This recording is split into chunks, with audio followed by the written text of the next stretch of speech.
जी pastor साहब, मुझे कहा है। हाँ जी जी भाई अल्मास, आप पास्टर लतीफ जॉन साहब के लिए दुआ करें कलाम के लिए।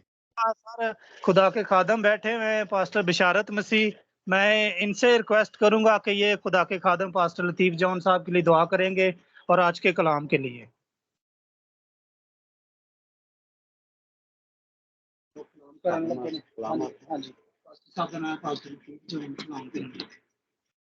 खुदा बाप बेटा और मुकद्दस के नाम से अजीम शेर खुदा कादर अब्दियत के बाप सुलह और सलामती के शहजादे, आपका शुक्र और आपकी तारीफ करते हैं पेरे खुदामंद। शुक्र करते हैं कि आपने पेरे खुदामंद अपने लोगों को पेरे खुदामंद इसलिए बनाया पेरे खुदा के आपके लोग आपकी इबादत करें पेरे खुदामंद।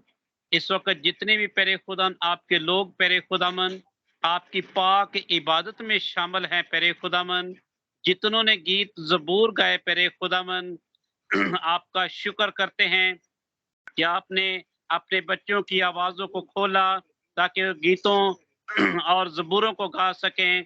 आप पेरे खुदामंद जो आपका खादम पेरे खुदामंद आपके पाक कलाम को आपके लोगों तक पहुंचाने वाले हैं, तो मिन्नत करता हूं पेरे खुदामंद अपने खादम को बड़ी बरकत अता करना पेरे खुदामंद, ताकि वो आपके कलाम मुकद्दस को आपके लोगों तक पहुंचा सकें और सुनने वालों को भी पेरे खुदामंद बड़ी बरकत अता करना पेरे खुदामंद।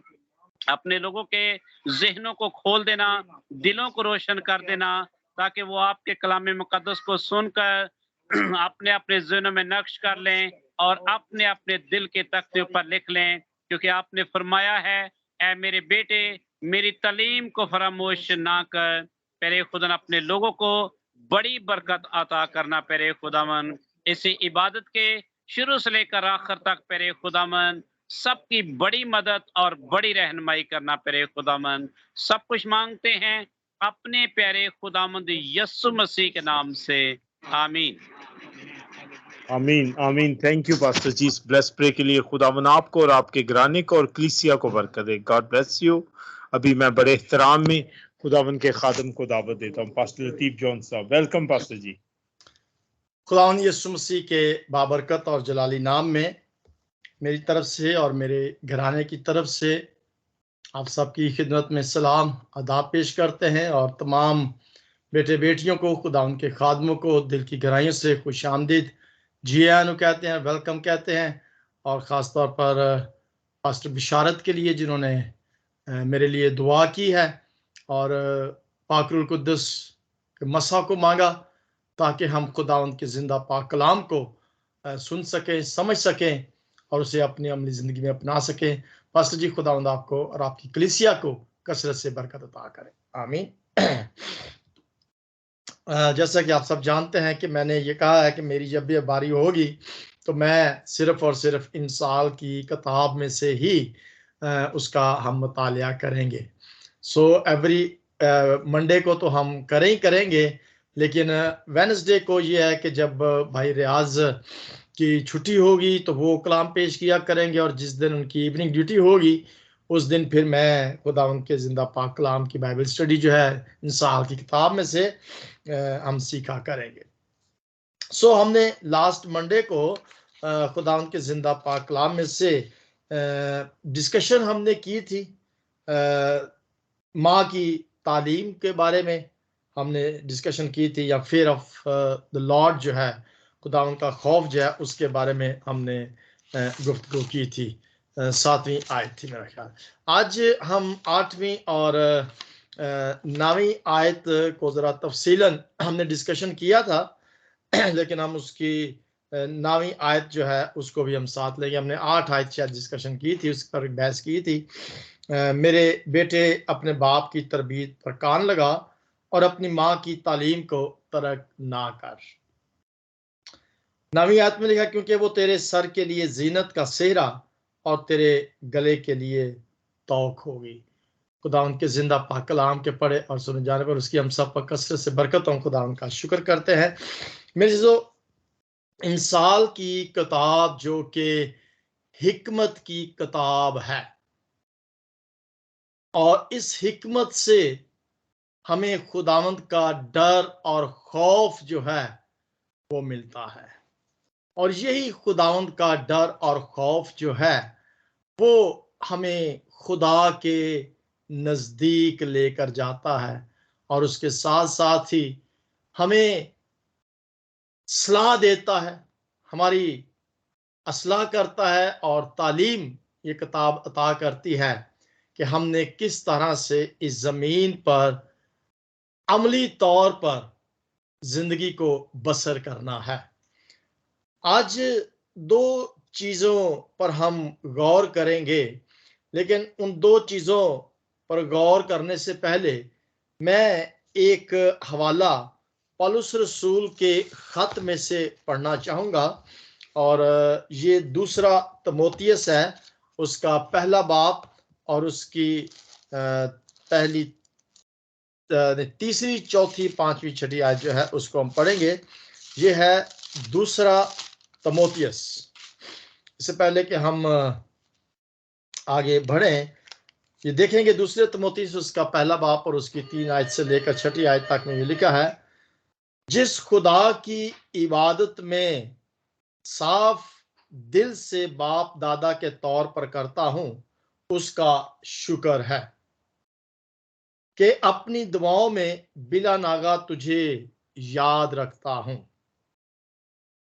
और तेरे आंसुओं को याद करके रात दिन तेरी मुलाकात का मुश्ताक रहता हूं ताकि खुशी से भर जाऊं। और मुझे तेरा वो बेरिया ईमान याद दिलाया गया है जो पहले तेरी नानी लुइस और तेरी मां यूनिके रखती थी, और मुझे यकीन है कि तू भी रखता है।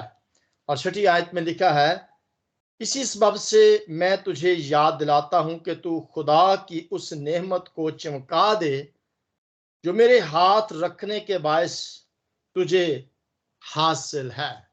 खुदावंद के जिंदा पाक कलाम के पढ़े और सुने जाने पर उसकी हम सब पर कसरत से बरकत हो। मैं इस आयत के बारे में जो अभी पढ़ी है, आगे इसकी डिटेल जो है, तशरीह जो है वो आपके साथ बयान करूंगा।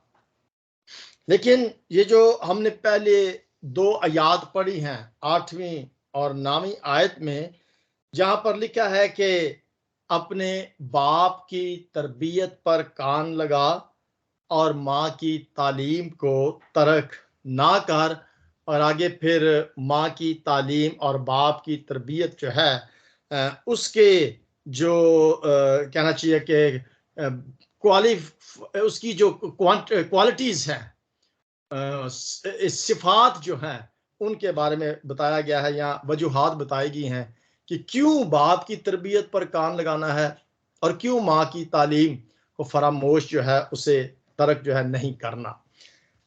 हम सब इस बात से बखूबी तौर पर वाकिफ हैं कि माँ और बाप जो हैं, वालिदैन जो है, वो अपने बच्चों से बहुत ज्यादा प्यार करते हैं। ये दरवाजा बंद कर दो। और इस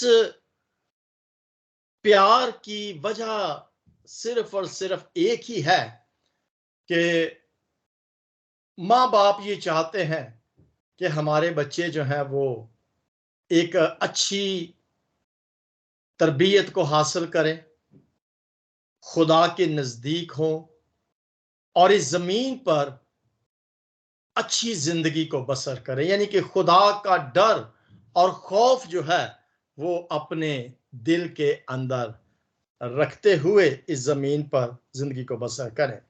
2 चीजें यहां पर बच्चों को करने की जरूरत नजर आ रही है कि बाप की तरबियत पर कान लगाना है और माँ की तालीम को तर्क नहीं करना।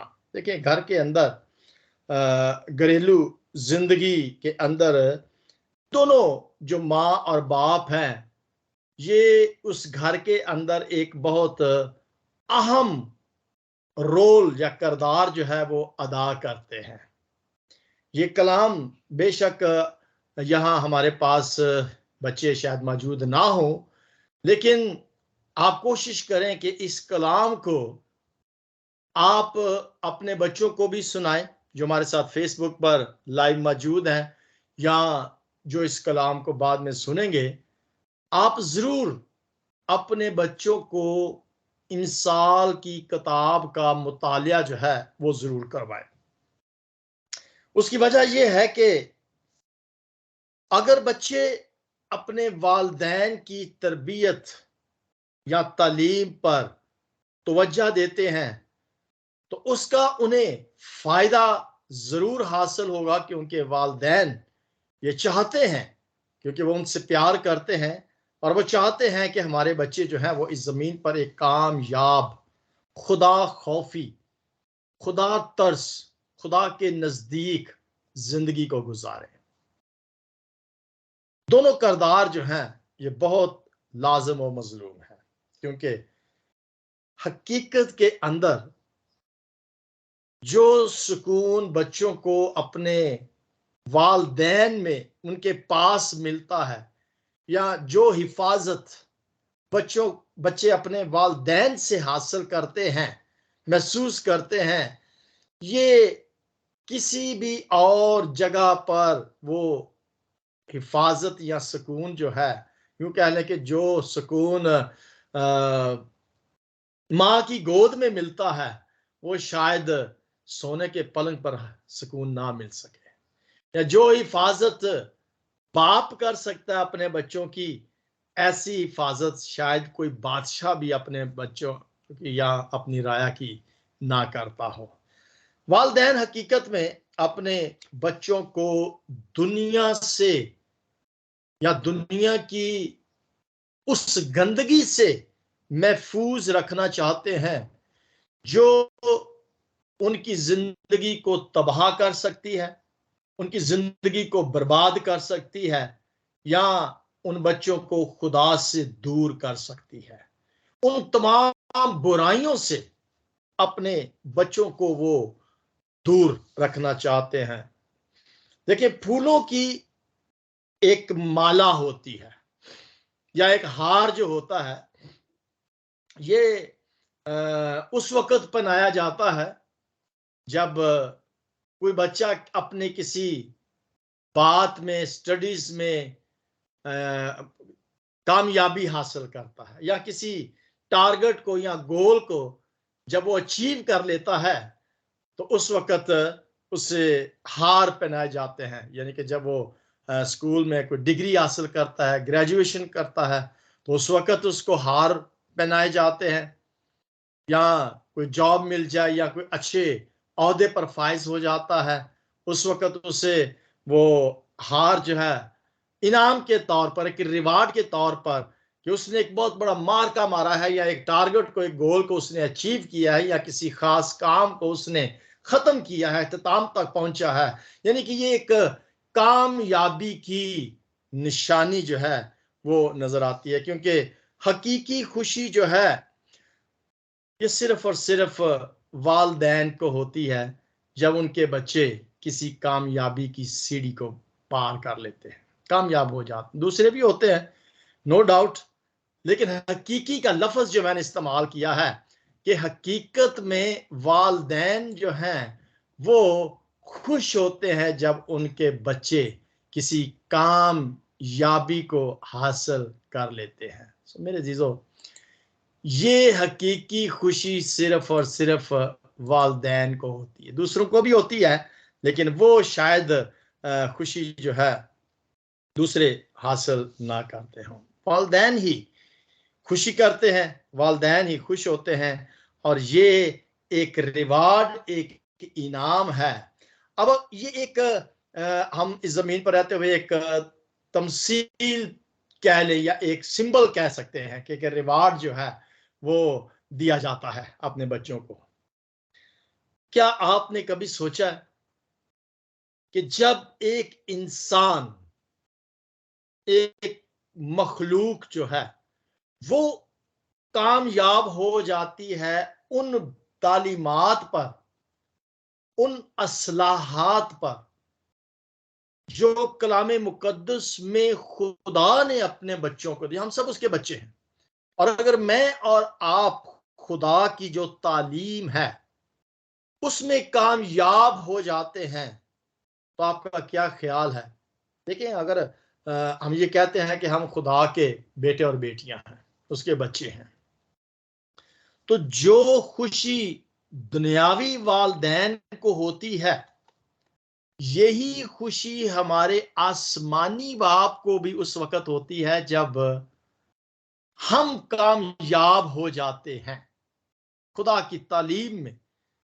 ग्रेजुएशन तो खैर बहुत दूर की बात है, लेकिन जब हम खुदा की उन बातों पर अमल कर लेते हैं जिसकी हदायत खुदा ने हमें दी हुई है। इस मिसाल की किताब को मैं समझता हूं ये हिकमत की जो किताब है, अगर हम इसको पढ़ते हैं और जो कुछ इसमें लिखा हुआ है उस पर अगर हम अमल 100% तो नहीं कर सकते, लेकिन अगर उस पर अमल करने की हम कोशिश कर लें तो फिर डेफिनेटली हमें भी वो इनाम, फूलों का हार, वो ताज जो है वो हमें अपने आसमानी बाप से मिलेगा जिसका वादा उसने हमारे साथ किया हुआ है। अगर हम याकूब के खत में देखें उसका पहला बाब और उसकी 12 आयत को, तो वहां पर लिखा हुआ है, मुबारक वो शख्स है जो आजमाइश की बर्दाश्त करता है। अब इस आयत को जरा गौर के साथ सुनिएगा कि इस जमीन पर रहते हुए बहुत सारी आजमाइशें, बहुत सारी तकलीफें और बहुत सारी परेशानियां जो हैं हमें देखनी पड़ती हैं और हम देख रहे हैं। लेकिन मैं आपको बताऊं कि अभी आजमाइशों का शुरू है। आगे आगे जब आप देखेंगे तो इससे भी ऐसी खतरनाक आजमाइशें आएंगी जो शायद हम बर्दाश्त भी ना या सोची भी ना कभी हो। ऐसी आजमाइशें हम पर आएंगी, लेकिन वो कहता है कि मुबारक है वो शख्स जो इन आजमाइशों की बर्दाश्त करता है, क्योंकि जब मकबूल ठहरा तो उसे क्या मिलेगा? जिंदगी का ताज हासिल होगा जिसका खुदावन ने अपने मोहब्बत करने वालों से वादा किया है। जिंदगी का ताज है ना एक, यानी कि उसके जिंदगी जो है, अबदी जिंदगी जो है वो उसको मिल जाएगी जो उसने वादा किया हुआ है। अगर हम क्या करेंगे? इस जमीन पर उन तमाम आजमाइशों की बर्दाश्त करेंगे, सो इन आजमाइशों को बर्दाश्त करने का जो रिवार्ड मिलेगा वो क्या है? जिंदगी का ताज है। जिस तरीके से बच्चा कामयाब होता है और उसको हार पहनाया जाता है, ग्रेजुएशन जब होती है तो उसे हार पहनाया जाता है, ये उसका रिवार्ड है।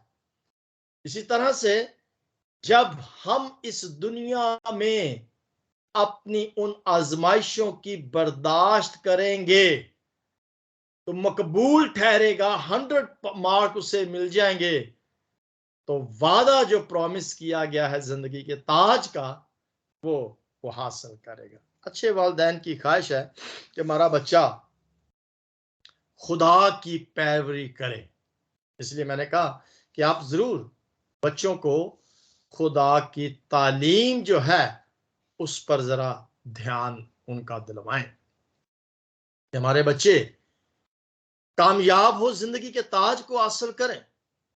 क्योंकि यहां पर जो सिंबल दिया गया है ना कि वो तेरे सर के लिए जीनत का सेहरा, मैं इस पर भी बात करूंगा कि सेहरा किस वक्त पहनाया जाता है और गले में वो तौक हार जो है वो किस वक्त बच्चों को पहनाया जाता है। और ये निशानी है जब एक बच्चा खुदा की जब पैरवी करता है तो वालिदैन सब इस बात की ख्वाहिश रखते हैं। मेरे जीजो, अच्छी जिंदगी इस दुनिया में गुजारें और अपने आप को, अपनी जिंदगियों को उसके हवाले करें, क्योंकि जब वालिदैन की जिंदगियां खुदा के हवाले होती हैं और खुदा की तालीम के जब हम पैरोकार होते हैं जैसे हम उस वक्त डिस्कशन कर रहे थे कि कुछ नेगेटिव बातें मुआशरे से बच्चे अडॉप्ट कर लेते हैं, जिसकी वजह से वो खुदा से दूर चले जाते हैं। लेकिन कोशिश खुदा के लोगों की ये होनी चाहिए कि जो कुछ हम अपने घरों में करते हैं, प्रैक्टिकल लाइफ, वही चीज बच्चे जो है वो अडॉप्ट करते हैं। तो हमारी सबकी ये ख्वाहिश होनी चाहिए कि अगर हमने अपनी जिंदगियां खुदा के सुपुर्द की हैं, तो फिर हमारी भी ये ख्वाहिश है कि हमारे बच्चे भी अपनी जिंदगियों को खुदा के सुपुर्द करें। हकीकत में यही इमसाल की किताब हमें उम्मीद देती है।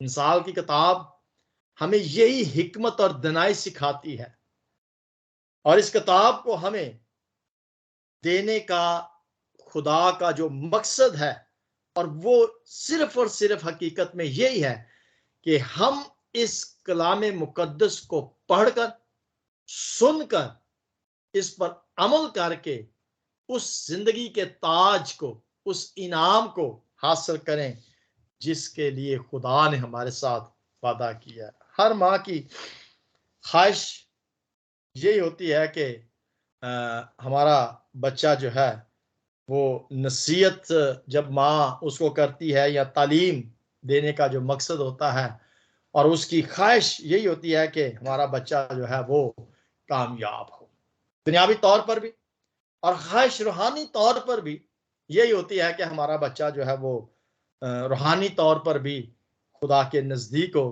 कामयाब हो, और उसको भी उन जेवरात के जरिए से नवाजा जाए, जैसे दुनियावी तौर पर जेवरात से नवाजा जाता है।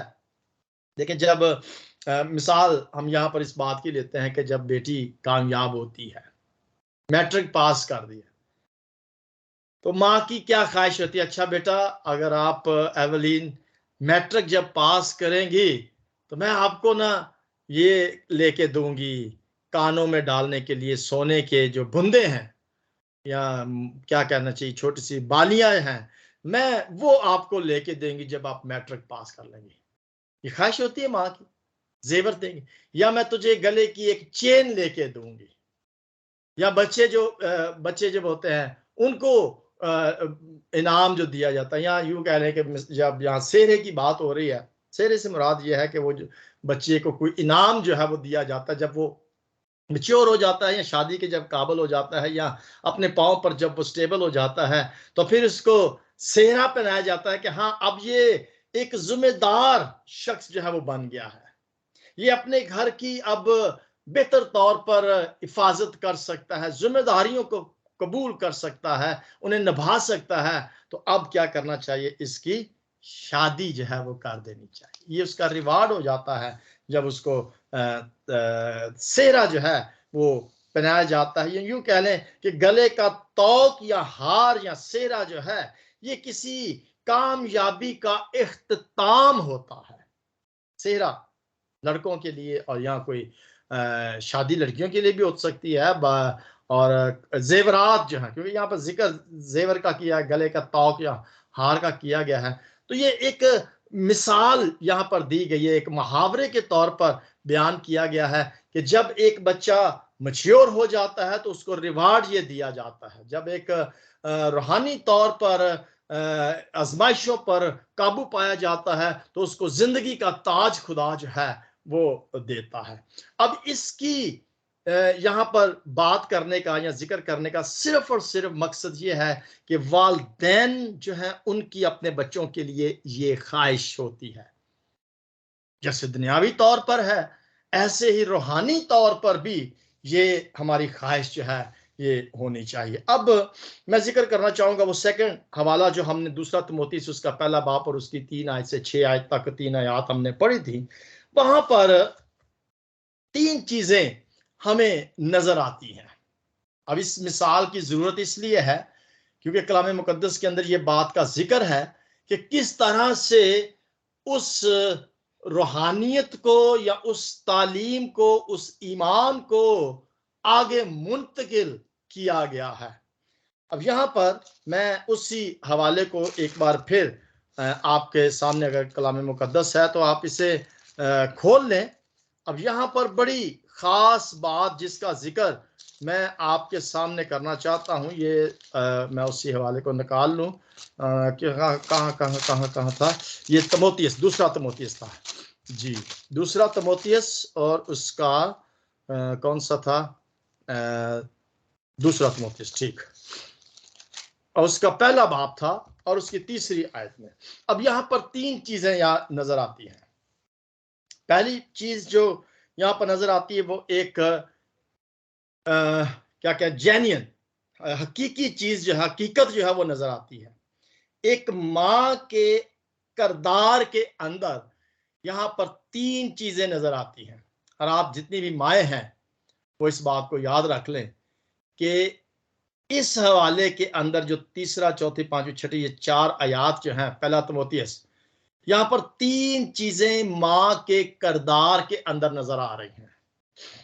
एक हकीकत नजर आ रही है, एक वफादारी नजर आ रही है, यानी हकीकत का किरदार, वफादारी का किरदार और जिम्मेदारी का किरदार जो है।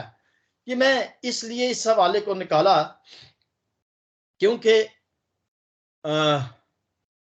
हमारी इबादत के अंदर ज्यादा माएँ हैं, भाई भी हैं हमारे पास, लेकिन माओं के लिए ये खास इसलिए है क्योंकि यहाँ पर लिखा गया है कि अपनी माँ की तरबियत पर कान लगा, बाप की तरबियत पर कान लगा, माँ की तालीम को तर्क ना कर। वालदैन का जिक्र है, माँ और बाप का जिक्र है, लेकिन यहाँ पर मैं माँ का जिक्र जो है वो इसलिए करना चाहता हूं कि ये बहुत एक अहम किरदार फैमिली को ब्रॉट आउट करने के लिए है। क्योंकि बच्चों की फर्स्ट टीचर जो है वो एक माँ होती है, गो के वालिद का किरदार उससे भी अहम है, उस पर भी हम जिक्र करेंगे। और मैं यहाँ पर इंडोर्स करना चाहता हूँ कि 19 तारीख को संडे को हम बाप का किरदार जो है उसे जरा बयान करने की कोशिश करेंगे संडे के रोज। लेकिन एक ड्रामा है छोटा सा, वो भी हम करेंगे। ड्रामा तैयार हो गया है, उसके लिए हमें भाइयों की जरूरत है ताकि वो पार्टिसिपेट कर सकें इसके अंदर। तो माँ का जो अहम किरदार एक घर के अंदर एक बच्चों के लिए जरूरी है, एक उस्ताद का, इसलिए ये हवाला जो है ये निकाला गया है। अब यहाँ पर नजर आ रहा है कि खुदावंद का बंदा पौलुस रसूल तमोथियस को खत लिखता है, और उस खत के अंदर वो जिक्र करता है कि जिस खुदा की इबादत में साफ दिल से बाप दादा के तौर पर करता हूं, उसका शुक्र है कि अपनी दुआओं में बिला नागा तुझे याद रखता हूं। खुदावंद का बंदा पौलुस रसूल तमोथियस को खत के अंदर लिख रहा है कि मैं खुदा का शुक्र करता हूं कि तुम बिला नागा उसकी इबादत करते हो, और मैं हर रोज बिला नागा तुम्हारे लिए दुआ करता हूं, और तेरे आंसुओं को याद कर करके दिन रात तेरी मुलाकात का मुश्ताक रहता हूं।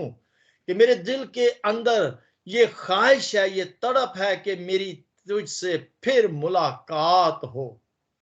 खुदा उनका बंदा पौलुस रसूल तमोथियस से दोबारा मिलने की ख्वाहिश रख रहा है। उसकी वजह क्या है? ताकि खुशी से भर जाए। वो खुश किस बात पर है? तमोथियस से वो खुश है। वजह क्या है? उसकी वजह हम आगे देखते हैं। वो कहता है कि मुझे तेरा वो बेरिया ईमान याद दिलाता है। तेरा जो खुदा पर ईमान है, मुझे वो ईमान जो है, बेरिया ईमान जो है, यानी कि ऐसा ईमान जो मजबूत है, जिसके अंदर किसी किस्म की कोई भी बेईमानी नहीं है, यानी कि हकीकी ईमान जो नजर आता है। मैं उस ईमान को जब याद करता हूं कि वाह वाह क्या बंदा है ईमानदार, इसीलिए वो मिलना चाहता दोबारा। इस बंदे का ईमान खुदा पर बड़ा मजबूत है। उसकी भी वजह है, और उसकी वजह क्या है? वो कहता है पहले तेरी नानी लुइस और तेरी माँ यूनिके रखती थी वो ईमान जो तेरी नानी का और तेरी मां का है, वो ईमान मैं तुझ में देखता हूं। लुइस जो थी, ये मां थी यूनीके की, और यूनीके का बेटा था तमोथियस। वो खत तमोथियस को लिख रहा है, उसकी नानी लुइस का जिक्र कर रहा है कि जो उसके अंदर ईमान था, और जो ईमान तेरी मां यूनीके के अंदर था। अब देखिए यहां पर जो कनेक्शन नजर आ रहा है वो ये है कि जो तमोथियस की नानी, उसने कहा कि तेरी नानी, यही जिक्र किया गया ना कि तेरी नानी लुइस और तेरी मां यूनीके। तो तमोथियस वो कह रहा है कि जो ईमान लुइस तेरी नानी में था और जो ईमान यूनीके तेरी मां के अंदर था, वही ईमान तुझ में पाया गया है।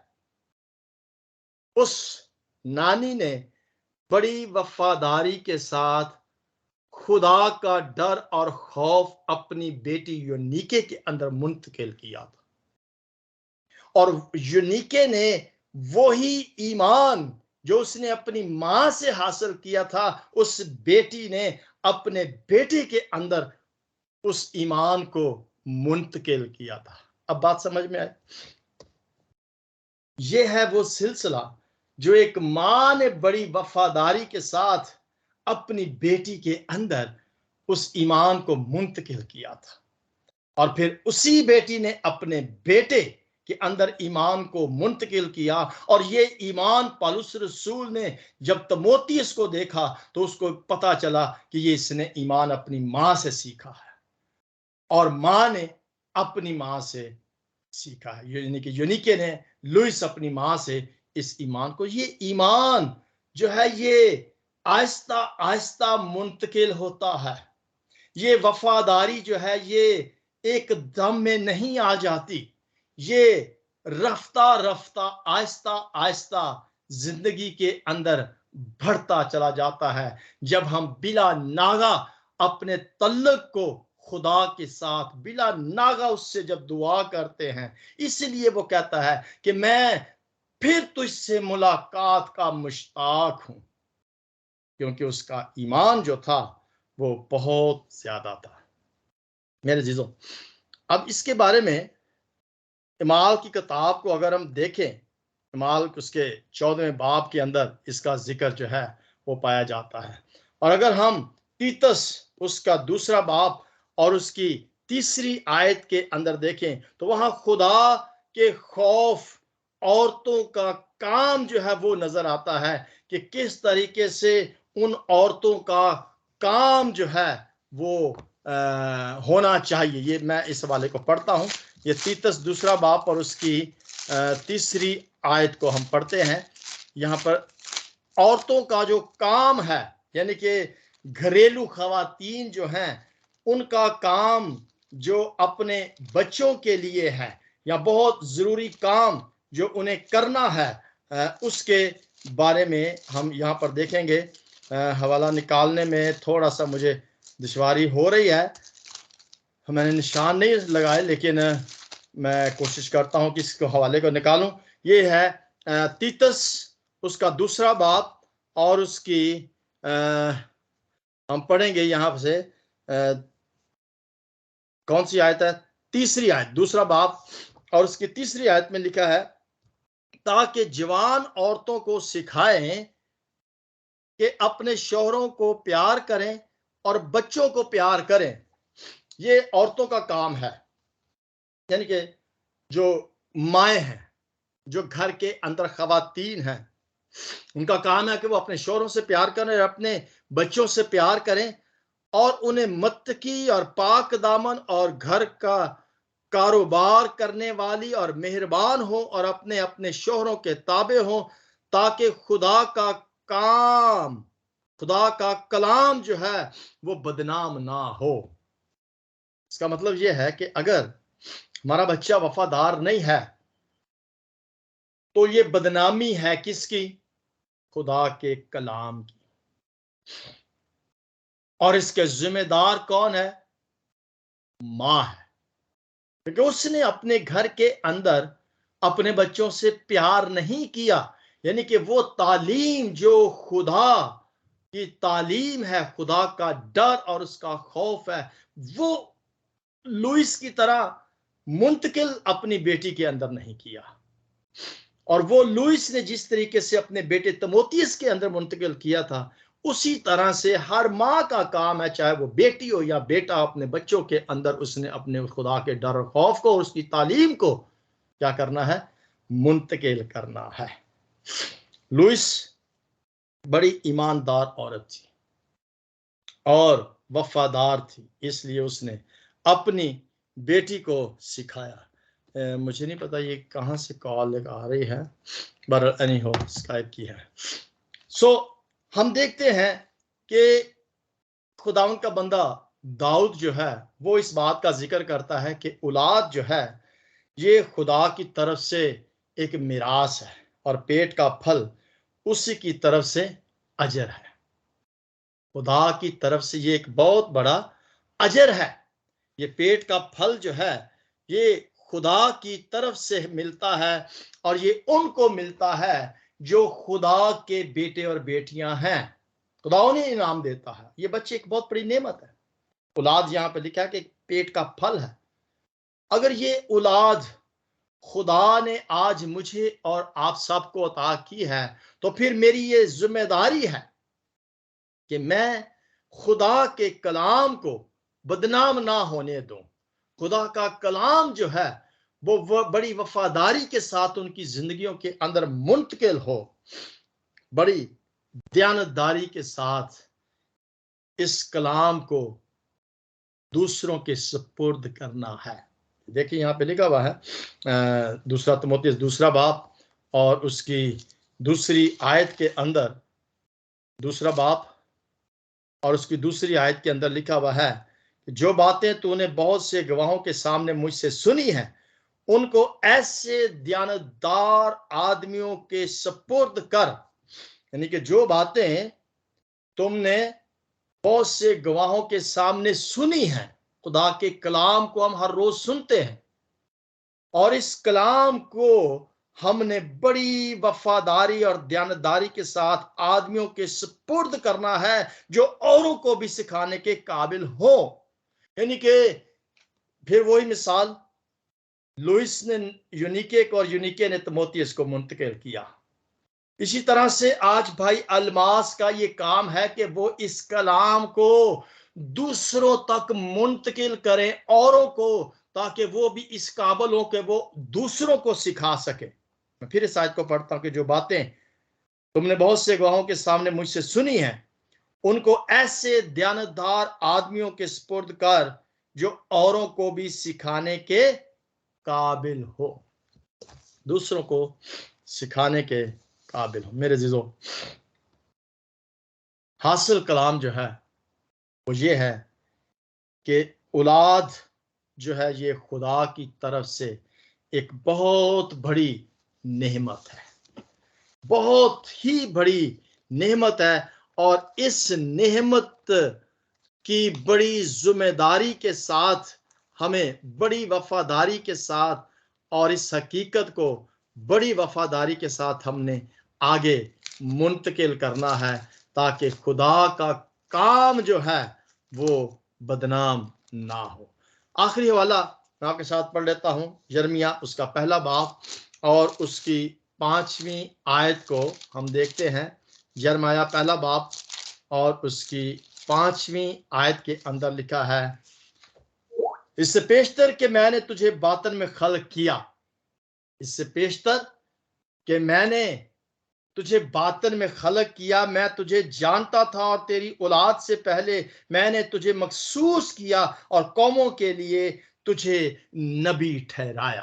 पैदा होने से पहले तुझे नबी ठहरा दिया था। इससे पहले कि तू पैदा होता मैंने तुझे नबी ठहरा दिया था। मेरे जीजों, खुदा के प्लान, खुदा के मंसूबे हमारे प्लान और हमारे मंसूबों से टोटली डिफरेंट, टोटली।